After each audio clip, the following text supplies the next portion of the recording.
अ, देखें कि नीयत जो है ना, इन्नमल आमालु बिन्नियात, इसका मतलब आप आज समझ लें कि ये जो नीयत है, इसके बाद आपके एक्शन बदल जाते हैं। जो नीयत होती है, एक्शन भी और अमल भी उसी तरह आप कर रहे होते हैं। अगर आप, जैसे कि अब ये सवाल तो नहीं रहा कि उलमा यूट्यूब के ऊपर आएं या ना आएं।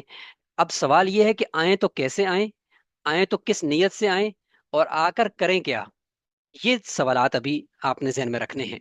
तो लिहाजा नीयत अगर आपकी सही होगी कि यार अल्लाह का दीन उम्मत तक पहुंचाना है और अपना एक कंट्रीब्यूट करना है, तो लिहाजा मैं कैसे करूं, तो इस नीयत से अगर आप आते हो सोशल मीडिया पर, इस नीयत से अगर आप यूट्यूब चैनल के ऊपर आते हो, अलगोरिदम को समझाते हो कि ये फन है और इसके ऊपर मैं काम करूंगा, तो अलगोरिदम भी आपको आपका काम उन्हीं मुतलका लोगों तक पहुंचाता है जो लोग उस काम या उस आपकी गुफ्तगू के लिए इंतजार में बैठे होते हैं।